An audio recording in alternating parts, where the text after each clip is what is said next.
Alhamdulillahi Rabbil Alamin wa salatu wa salamu ala rasulillahi sallallahu alaihi wasallam. Twebaza Allah subhanahu wa ta'ala atuwadde omukisa nate netukomawo ku lutimbe gaggadde. Twebaza abalabi baffe abalungi okubeera nga mutugoberera ku mikutu egy'enjawulo.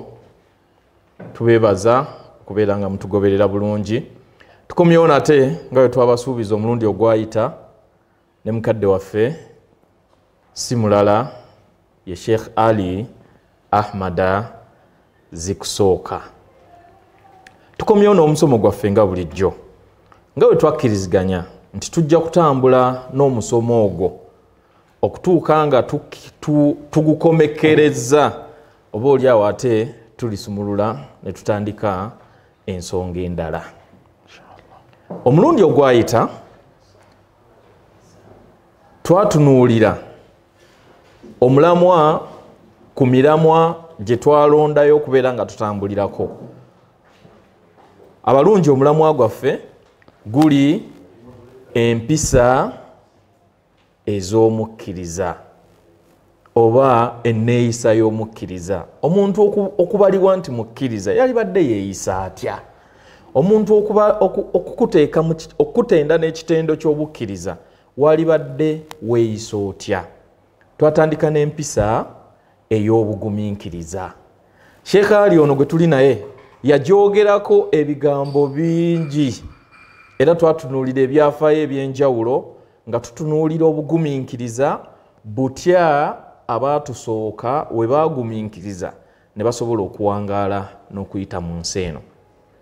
Olwaleero twagala tutunuulire obugumiikiriza Nabbi Muhammadin sallallahu alayhi wasallam, ate ye yayita mu bika ki eby'obugumiikiriza? Yayita mu bigezo ki? Yagumiikiriza atya okusobola okubeera nga ayita mu kusoomoozebwa kw'edduniya eno? Sheikh Ali Ahmad Zikusooka, sebo tusanyuse nnyo okulaba. Nsaba Allah subhanahu wa ta'ala akutebenkeze mu kifo kino era osobole okubeera nga otuusa. Nsaba olamuse kubatulaba abalungi, ate oluvannyuma tugende mu maaso n'omulamwa gwaffe butya obugumiikiriza bwa mukama waffe Nabbi Muhammad sallallahu alayhi wasallam omukkiriza w'olwaleero wayinza okubeera nga abuyigirako nga luli we twabalaga kye basobola okuyiga ku bugumiikiriza bw'abaatusooka nga mukama waffe Nabbi Muhammad tannajja. Sebo nsaba tugende mu maaso.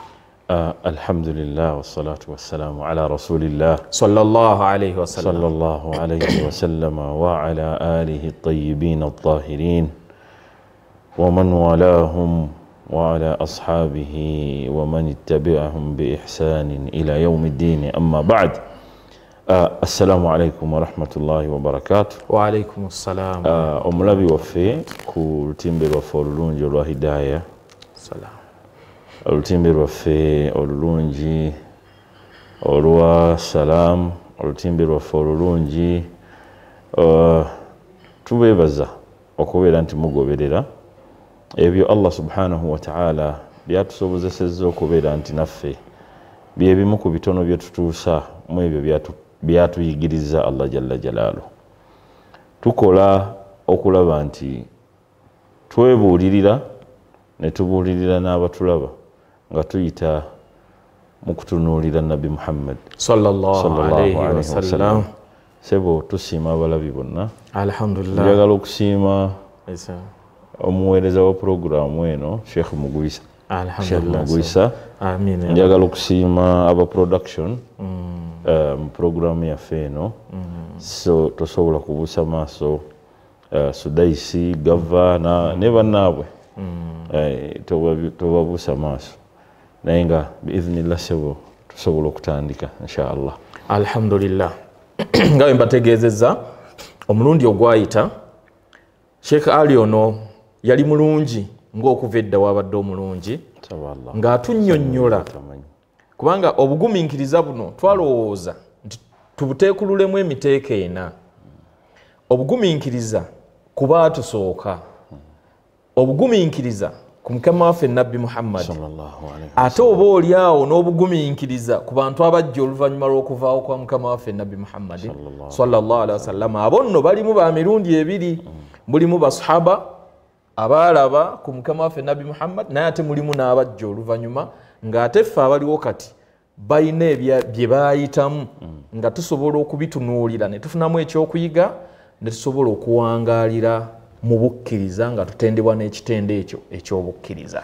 Sheikh Ali, mukama waffe nabbi Muhammad sallallahu alaihi wasallam tukakasa nga yatusomesa obugumiikiriza. Kituufu. Biki bye yayitamu omulungi ali eyatulaba byasobola okuwulira wabanga alina okusoomoozebwa ku bukkiriza bwe n'anywera olw'ebyo ebyatuusibwa oba mukama waffe nabbi Muhammad sallallahu alaihi wasallam bye yayitamu. Mukama wange nabbi sallallahu alaihi wasallam mugazi nnyo. Allahu akbar. Mugazi nnyo. Era eyamututumira eyamulonda n'amututumira jje atusomese ate yeye yamusomesa. Kituufu. Kituufu nnyo. Mu hadithi entuufu agamba nabbi Muhammad sallallahu alaihi wasallam naga nti addabani rabbi, nagunjulwa mukama wange Allah. Mukama wange yennyini addabani rabbi fa ahsana ta'dibi, n'ayitiriza okulongoosa mu kungunjula. Mashallah. Bw'amala okuyitiriza okulongoosa mu kumugunjula w'ekitiibwa Muhammad sallallahu alaihi wasallama yamututumira n'amugamba nti kakati kyekiseera ogende osomese abaana ba Adamu mu nsi yonna ebyo bye nkusomesezza. Kisooka kya byonna ekigambo kya la ilaha illallah Muhammadu Rasulullah. Kigambo kikulu. Ng'oyingira mu mbeera y'okweteekateeka n'okutegeera omubaka Muhammad n'obugumiikiriza bwe oteekwa okumanya kyali kitya, because nga Allah amutuma. Nga Allah amutuma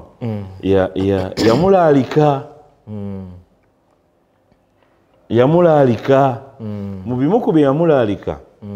Hadithi mweri mu Bukhari nga Allah subhanahu wa ta'ala atuma nabbi waffe Muhammad sallallahu alaihi wasallam yamugamba Allah owekisa yatunuulira ensi mu kiseera ekyo nga bwe yali efaanana nga si nnungi eri abantu ng'embeera gye balimu buli omu ali nagalaale, ate nga ye Allah subhanahu wa ta'ala bwe yali atussa ku nsi kuno ayina lwaki yatuteekawo.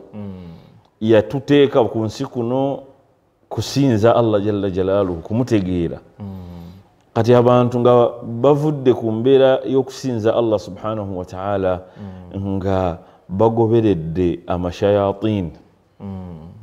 Omanyi shayatini ezo zatandika okufuuka enzibu ennyo, ojjukira enzibu ennyo kuba yatandika ne jjajjaffe, yatandika ne kitaffe jjajjaffe Adamu alayhi salam, neekola bye yakola ne tufuna obuzibu bungi. Naye obuzibu bwalabikira nnyo ndowooza mu mulembe gwa nabbi Sulaiman alayhi salam, era yalwana nazo mu nwana Allah jalla jalaaluhu gye yali amuwaddeko obusobozi. Kakati abantu emirembe egyo gijja gitambula mpaka ku mulembe gwa nabbi Isa alayhi salatu wassalam, n'aleka abantu nga bwe yabaleka.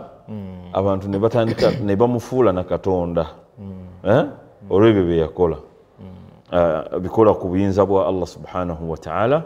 Abantu ne bamufuula Katonda. Kati Allah subhanahu wa ta'ala amugjawo n'amutwala edduniya, neyesigalamu abaali bategeera ku Allah, abaali basigadde nga bagoberera ebitabo ebyo ne batambula. Mu kiseera ekyo nga nabbi Isa agenze nga ne nabbi sallallahu alaihi wasallam tannaba kujja kukola bwa nabbi, Katonda yatunulira ensi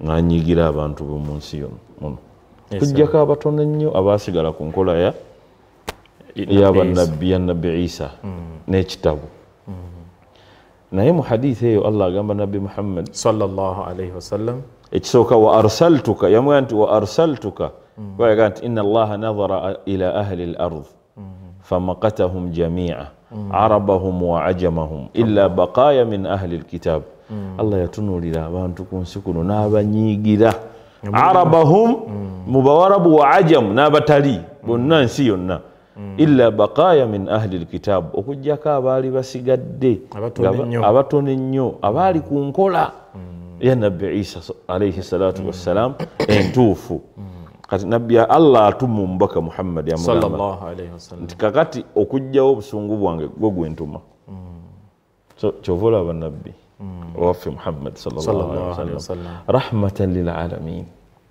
kyakusaasiza kubanga obusungu bwaliwo yajjanga ekisa kya Katonda asinzire ku ye asobola okusaasira ebitonde Allahumma salli wa sallim okitegedde nakati bwe tuba tunnyonnyola rahma ya nabbi sallam ye yennyini nabbi sallam rahma okutumibwa kwe ye yennyini kisa kya Allah subhanahu wa ta'ala okumutuma ye nabbi sallam kisa kya Allah eri abantu nabbi yennyini ebyaleese kisa eri abantu naye mukama wange Sheikh Mugwisa njagala okutegeeza nti Allah yayogera ebigambo bye tugenda okusinziirako okutunuulira obugumiikiriza bwa nabbi Muhammad sallallahu alayhi wasallam bingi nnyo bye yayitamu tugende maaso yagamba nti nkutuma wa arsaltuka li abtaliyaka wa abtaliya bika nkutuma naye nkutuma mu mbeera ya kigezo ngenda kugezesa okutumwa kwange tolaba oli kisa naye ndooza kirabise nnyo n'olwaleero nti buli gwe bakolera ekisa ebiseera ebisinga afuuka omuzibu abantu baffe olwaleero buli gwe bakolera ekisa ebiseera ebisinga okujjako abatono Allah basaasidde ate amaliriza afuukidde amukoledde ekisa ekizibu kati nabbi salama Mungu yamugamba nti nkutuma nkugezese ate ngezese naawe so okutumibwa kwe bambi Allah yamutuma nga yamugezesa kigezo abaddu si balungi bwe nkutadde so maaso yalina okusanga ebigezo yalina okusanga ebigezo nga yeetaagisa abe obugumiikiriza busobola okukola ki tugende maaso obugumiikiriza busobola okulabika ontegedde bulungi tugende maaso Sheikh bino byalabika mu bulamu bwa nabbi sallallahu alayhi wasallam tugenda kujja eno neeno tugattire omuntu obugumiikiriza bwa nabbi Muhammad sallallahu alayhi wasallam ekisooka kyenjagala tukakase oba tukkiriziganyeko teri kizibu omwanadamu kyagenda kusanga nga kyetaagisa obugumiikiriza okujjako ng'omutonde Muhammad sallallahu alayhi wasallam yakiyitamu kituufu ekyo nsonga ntuufu okujjako ng'omutonde Muhammad yakikola ki yakiyitamu ofiiriddwa mwana yafiirwa ofiiriddwa mukyala yafiirwa ofiiriddwa taata ofiiriddwa kitaawo oli mulekwa ngaawo no chairman w'abamulekwa mu Uganda yonna nabbi yali mulekwa aka chairman w'abamulekwa mu nsi yonna Allahu akbar okiraba kiki abantu wekuba kuvoolwa omulungi ali eyo atulaba ayina engeri yonna gy'alaba nga avoddwa mukama waffe yavoolwa bakutemeredde yatemerebwa bakuvumye yavumibwa subhanallah in fact newekuba kukubibwa bakubye yakubibwa sallallahu alayhi wasallam bwe n'amannyo go okyagalina Allahu akbar Sheikh Ali nina akantu akanzijidde mu mutwe mpulira kankutta omubabiri kayinza okuba kagwa mu bugumiikiriza tubuulire ku mukyala eyateganga mukama waffe nabbi Muhammad sallallahu alaihi wasallam obukyafu kubo we yali ayita oba oliawo omuntu ali eyasobola okufuna ekyokuyiga singa kiba kikutuuseeko gwe okisobola Oweekitiibwa Muhammad sallallahu alaihi wasallam Allah bwe yamutuma abatakkiriza abaakakasa nti byayogera mazima naye ne batakkiriziganya na kutambula naye olw'okuba nti baali beetaavu eri ebitiibwa byabwe baali bwetaavu eri ekisosayate yaabwe okusigala nga b'amaanyi bagezaako nnyo okulwanyisa nabbi Muhammad sallallahu alaihi wasallam era ne bamwogerera ebigambo bingi naye mwalimu omukyala eyali yasalawo ye mu lukiiko lwe baali batudde n'abaga nti anti azungazunga nnyo mbu agenda wa Katonda we kakati ffe tujja kumukolangako tujja kukakasa nti ekkubo lyayitamu tulimutamya era abawandiisi b'ebitabo omukyalo oyo basinga kumwogerako kuba nti yakuŋŋanyanga obukyafu n'abumuteerawo nabbi Muhammad sallallahu alaihi wasallam obukyafu buba bw'abantu obukyafu naye nga nabbi bw'aba agenda tayinza kusigaza wuzu okay taarikhi ewandiika ne baga nti omukyala yakwatanga n'amaggwa ebiti ebyamaggwa n'abisuula mu kkubo obudde nabbi bwayitirawo buba bukyali mu mbeera ya kuddugala nga bukyazibye nga bw'aba atambudde ayinza nga tamanya kubanga yayiseewo nga walungi so bw'anaabajja tajja kusuubira nti waliwo ekiriwo n'abeera ng'ateekawo amaggwa nga bw'oba olinnye engatto ezayambalwanga ku mulembe gw'owekitiibwa Muhammad sallallahu alaihi wasallam soole yali teringa soole y'engatto z'olwaleero zino soole ez'engatto engumu abantu ze batambuza khufu bayambalanga maliba ngatto nga ddiba yonna kaliba kati nga ne bw'oba olinnye kuliggwa likufumita mu mangu nnyo kati ebyo byonna omukyala yabiteekangamu nabbi sallallahu alaihi wasallama sheekh omukyala yamumanya because omuntu bw'aba kukosa olwaleero enkya osobola okutegeera olaba n'abatukosa mu mbeera endala tubategeera kati nabbi sallallahu alaihi wasallama yategeera omukyala ono naye amukolere ki agenda ayombe obaoliawo ayinza okuba yalina byali asobola okukola bingi agenda ayombe ninako we nali nensoma hadithi eno ate kati ndaba esaana wano nabbi saa sallama yagamba nti neewaddeyo okuwolereza omuntu yenna afune ennyumba ku mwaliriro ogusooka mu jjana senga abanga ateekeddwa okuba nga ayomba n'atayomba senga wabeerawo ensonga seeka mugwise nga wallaayi ne bwe waali badde okyankalana gwe mutuufu abantu bonna nga baga nti musajja mutuufu n'otacyankalana yagamba nti yeewaddeyo okugamba mukama waffe Allah nti awo omuntu ejjana ku mwaliriro ennyumba ku mwaliriro ogusooka mu jjana liman taraka almiraa wa in kana muhiq alese oluyombo wadde ng'asaanidde okubeera ng'alukola kati mu mbeera efaananako bweti omuntu aleeta ebikyafu n'abiyiwa mu nnyumba yo n'abissa mu kkubo lyo osobola okugenda n'omugambako nti owaayi kiki nabbi Muhammad teyakikola oba nno obugumiikiriza Sheikh Ali kituufu nti n'okubijjawo olumu yabijjangawo anti nabbi akugambye era ng'akusomesa sallallahu alaihi wasallam akugambye era ng'akusomesa ekikukakasa nti tayinza birekawo tayinza kukola ki nabbi sallama tayinza kulekawo ate obukyafu obwo bwasanze kuba ate ye tayinza nga bwe twakugambye nti ye kyakusaasira ate tayinza kulekawo bino bikosa abajja n'akubuulira hadisi endala era naye wano egendawo mu budde obwo akugamba nti al iman tetuli ku mpisa za mukkiriza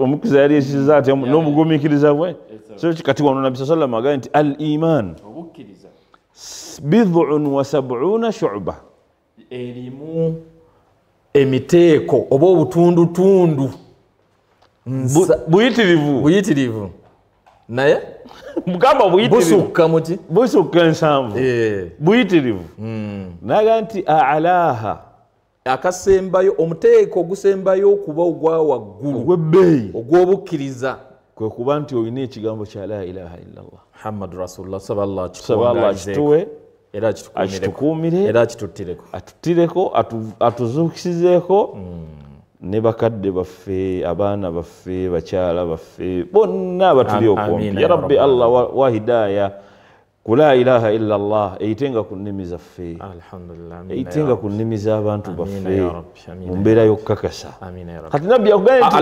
alaha waggulu ekisembayo shahada la ilaha illa allah muhammadu rasulullah kakati kino kyekisembayo naga nti wa adinaha ate ekisembayo okuba omuteeko ogusookerwako nga oyo alimu kubukkiriza obutonotono omuntu oyo alimu kubukkiriza obutonotono otandika okulabika ne baga nti omuntu oyo alabika mulungi imatatul adha ani tariq kwe kujja ekiyinza okwenyinyalwa oba ekiyinza okukosa okunakuwaza oba okunakuwaza omuntu yenna ayitawo mu kkubo n'okijjawo bw'osanga mu kkubo ekintu kyonna nga kigenda kuleeta okunakuwaza kigenda kuleeta obuzibu kicupa kiyimiridde bwe kiti omuntu asobola kirinnyako emmotoka y'omuntu esobola kirinnyako n'okijjawo n'obaako newokiwummuzawo kitagenda kukoseza kakati nabbi sallama yali tayinza kuleka maggwa ago mu kkubo yali tayinza kuleka bukyafu obwo buki mu kkubo obwongo bwo ng'amaze okukugamba nti kyekimu ku bitono ekiraga obukkiriza bw'omuntu kakati nabbi sallama ayinza okulekawo ebyo tasobola era yabijjangawo n'abisawo abitadde enkya ne bateekawo ne basaawo n'ajjawo obugumiikiriza tebuli mu mulundi guno ogusooka buli mu mbeera eyagenderera nga bwekityo bwe kiri kakati tutegeeza oba tunnyonnyola abatulaba nti wallahi tulina bye tuyitamu sheekh buli muntu ayina buli muntu gyali eyo atulaba olina byoyitamu olusi nga kiva ku muntu nomumanyanga omumanyi mugandawo kojjaawo mukwano gwo gwowangadde naye muliraanwawo nga waliwo embeera gy'oyitamu ekunakuwaza ekunyigiriza obuzibu tebuli mu kino ekisooka naye embeera eno negenderera awo we bapimira obugumiikiriza nti omukozi eki okyamugumiikiriza omulumbaganye oba ojjawo bikutawaanya oba ofuba kkakasa nti olwanyisa mbeera eno ekole ki kati obugumiikiriza bwa nabbi bwalabikira nnyo mu mbeera eyo ate ne bukakata sheekh olunaku lwe yasanga nga ekkubo teririimu bukyafu yajja akola omulimu gwe gw'okulongooseza abalala n'asanga nga walungi ate ye ne yeeraliikirira omuntu ono yabadde ki leero nga wano mpulira tewannuma akoze atya agati alabika mulwadde leero teyasobodde n'oluddako nga wayonjo n'oluddako nga wayonjo abinaga nti wateekwa okubaawo ensonga gye tuteekeddwa okugoberera tulabe lwaki omulimu guno ogw'okunakuwaza guyimiridde n'agenda mpaka ku nnyumba y'omukyala n'akonkona ennyumba z'abawarabu ozimanyi enkola yaabwe ogimanyi tomala gayingira ndoza enkola yaffe wano mu Buganda ne wano wekiri sebo tomala gayingira kusaba lukusa bagenda okulaba nga mukama waffe atuuse omukyala mulwadde tasobola kujja kuggulawo oluggi naye alina ababeera ewaka bw'akonkona abuuza nti ani oyo Muhammad eyajja okuggulawo yagenda okutunula ng'alaba nabbi Muhammad sallallahu alayhi wasallam gwe akuyisiza obubi bw'afuna ekizibu oyinza okwerekereza tulina emitima gya njawulo sheekh ali omuntu atuuka ne ku kisembayo kyolowooza nti teyali kikoze nonga owaayi nga tewaziise titomanyi nti oyo abadde yanjogerako mu 7 anti era bagamba nti bw'onooziika nga bagamba nti yazze kakasa naye ekikulu ekigendererwa mu nsonga eno kiri nti akuyisizza obubi ng'omuyisa oti oteekeddwa okukakasa empisa z'obukkiriza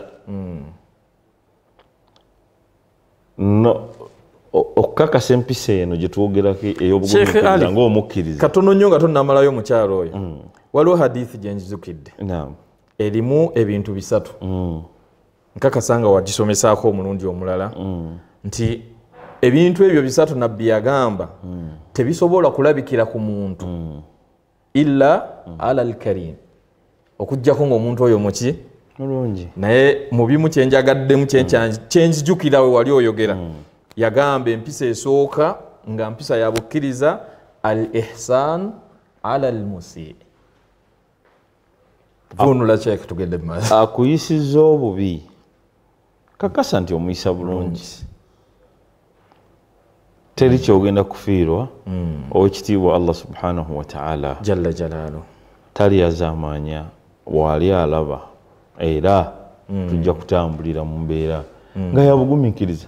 Sheikh Ali nabbi atuuse ku mulyango gw'omukyala omukyala atuma agamba nti ani azze eyaggulawo ekyenyi kyakwatagana na kyenyi kya mawaka Muhammad sallallahu alaihi wasallam namugamba nti genda omugaye nti Muhammad ibn Abdillah yazze okulabako namugamba nti ani Muhammadin sallallahu alaihi wasallam. In other words, waliwo ekintu kyotasobola oluusi kyokutakkiriziganya nakyo oga nti ani yazze ti Sheikh Ali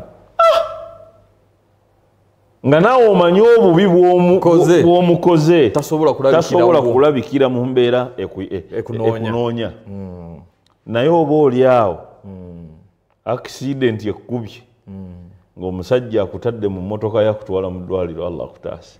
Allahu akbar.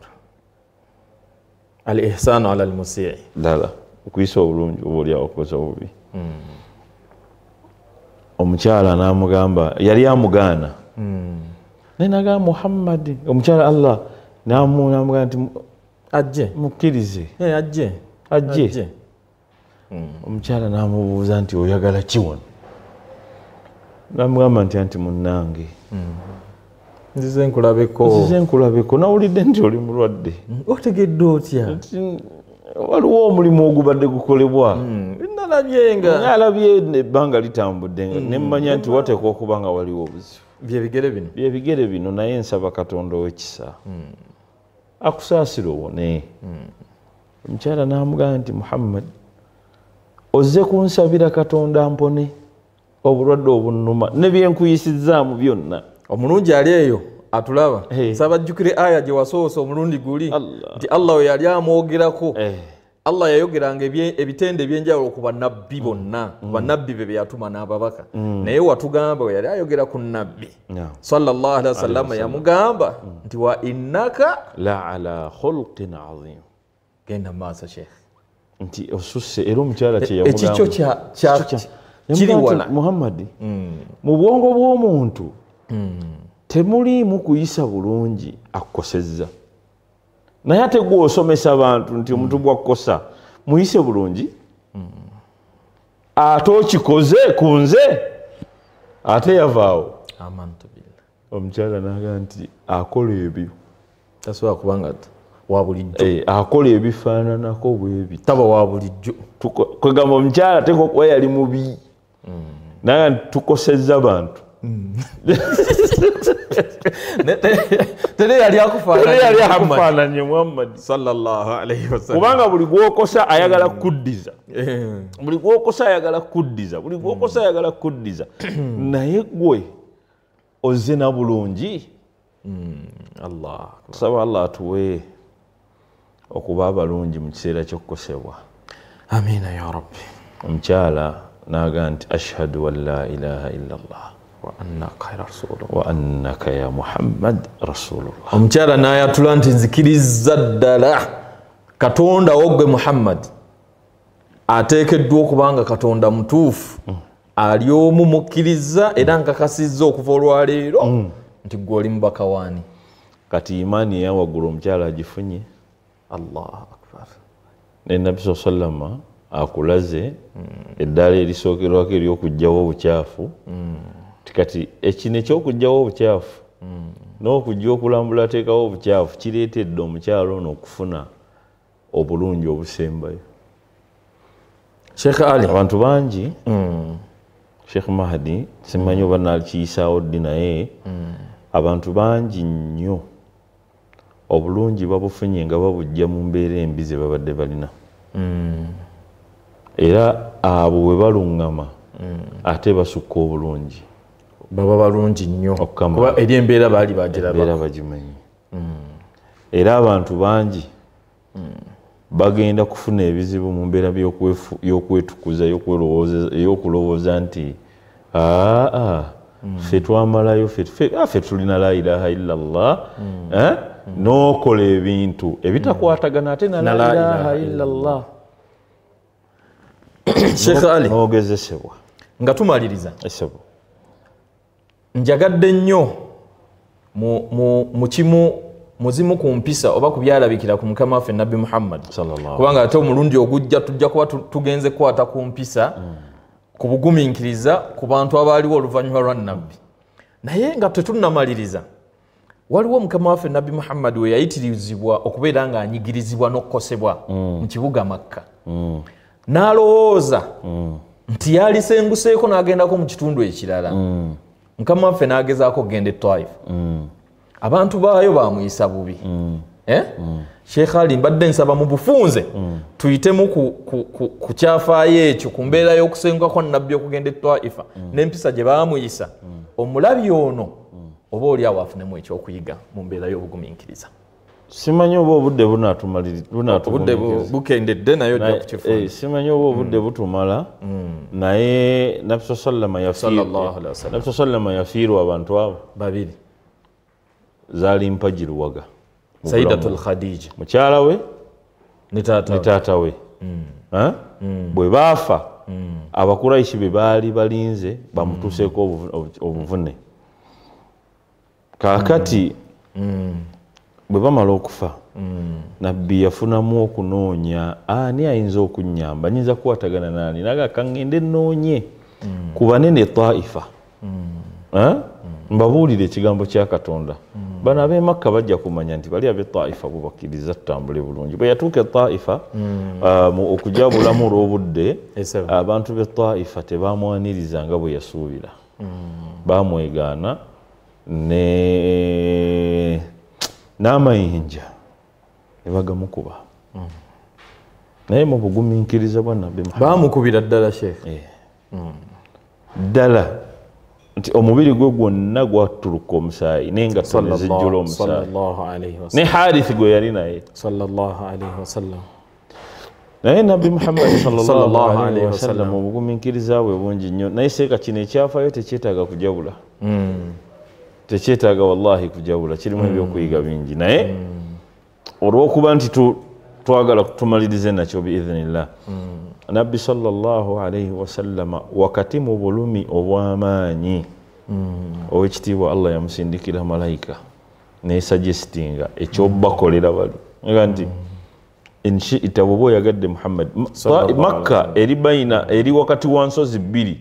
Kyova olaba bakuga nti Makka bibakkata mukarrama eri mu kikko wakati wa nsozi bbiri. Kakati malayika yamuga nti inshi'ta an utbika alaihim al-akhshabain. Nsobola okusikumbulayo luno olusozi nelusikumbulayo nembaziika.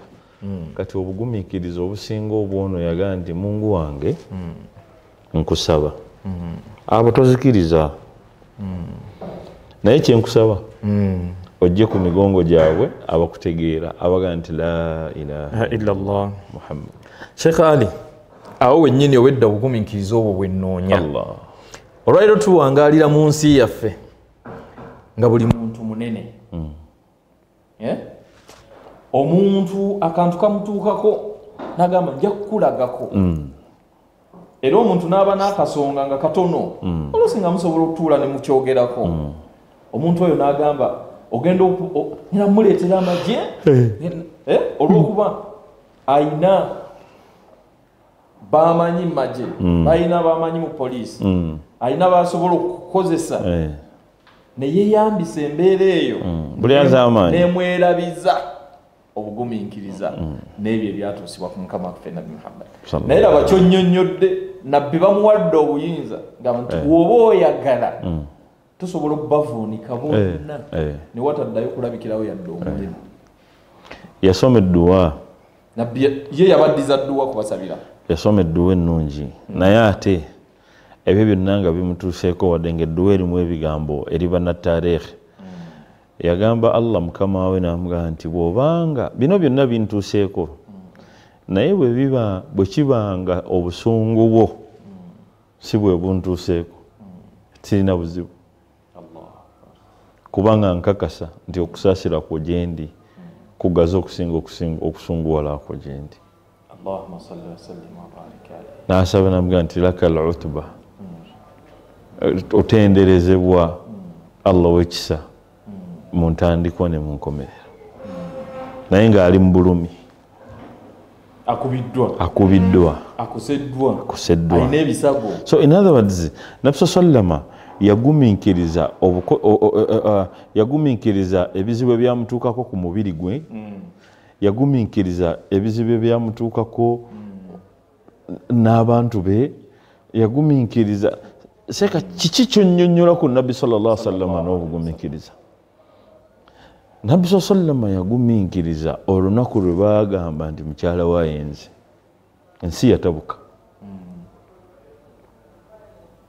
obadde okimanyi nti nabbi sallallahu alaihi wasallam Sheikh Ali ng'omukulembeze ayina we baali mu hijja n'alagira abasahaba okusalako enviiri ne baganda nga bagenda mu umra baali mu hajjatul mugundi mu sulhul hudaybiya bagenda okukola umra abakuraishi babagamba nedda temujja kukola umra mujja gikola omwaka ogujja mu sulhul hudaybiya waliwo obugumiikiriza bwa kika kya waggulu nnyo mu ndagaano eyo Sheikh basahaba bamugamba tuteekwa nabbi n'abagamba nti tetujja kgenda naye ate already enniya baali bagireese kati nga okuva mu mizizo oteeka ekimu ku bibiri okendeeza oba okusala n'abagamba nti bannange tetukyagenze Makka oba okusala ebisolo byabwe bye baali bazze nabyo n'abagamba nti bannaye tetukyali Makka tetukyagenze Makka naye tusaleko enviiri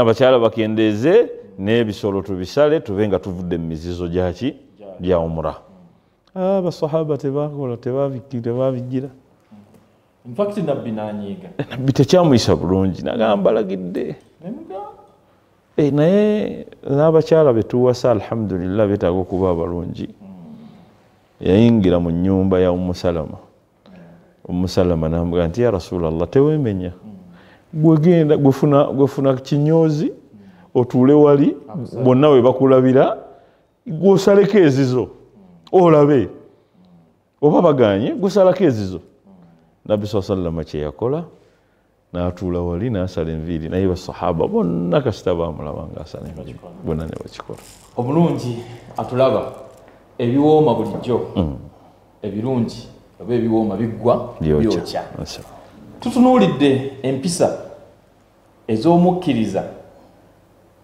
nga tutunuulira obugumiikiriza ku mulundi guno ku episodi y'olwaleero ey'okubiri eno obugumiikiriza ku ebyo ebyatuuka ku mukama waffe nabbi Muhammad Sheikh Ali atugambye nti tukakasiza ddala nga nabbi wakati mu buwangaazi bwe yafiirwa omukyala yafiirwa omwana nabbi ye yennyini ebiraga ku bugumiikiriza yatemererwanga ebigambo ne bamwogerako ebigambo nga bijweteke nabbi yavumibwa nabbi yakubibwa yasibibwako mu luwonvu ne bamugalira omwo emyaka emeka emyaka 3 nabbi sallallahu alaihi wasallama yakubibwa nga asengusa okugenda Taif ne bamukuba bamusindikira baye ne bamukuba nabbi sallallahu alaihi wasallama yategebwa ku bintu ebyenjawulo mu makubo nga banoonya kumukosa na kumunyiiza.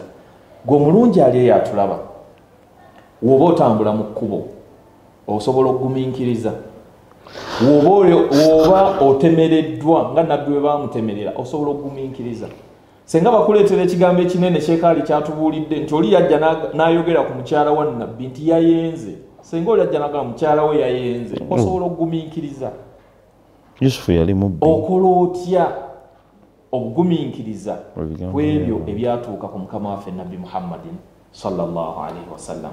Bannange, tubeeyanzizza okubeera nga mutugoberera n'okutulaba. Njagala kutwala omukisa guno nga Sheekh tannasiibula okwebaza abantu bana babeera emabega w'ebifaananyi bino bannaffe bye mulaba. Sheikh Gava ne Sheikh Sudais wamu ne management ya Al-Hidayah wamu ne management eya Salam TV. Bannange, tweyanzizza okubeera nga mufulumiza abantu ebifaananyi ebirungi ne basobola okubaako bye bayiga ne batunuulira ku mpisa ez'enjawulo ezifuula omuntu omukkiriza. Tusaba Allah subhanahu wa ta'ala abawo obulungi. Sheikh mu kigambo kimu bibiri nsaba osiibule abalabi baffe abalungi. Tusaba Allah wekisa ffenna ababyogera n'ababiwuliriza. Tulina embeera eyinza okwawukana naye tusaba Allah bwe tufunanga ebitusoomooza abeere nga atussa mu bagumiikiriza. Amiina ya Rabbi. Amiina. Bannange, tubeeyanziza okutulaba. Wasalaamu alal mursaliin walhamdulillahi rabbil aalamiin. Wasalaamu alaikum wa rahmatullahi wa barakatuh.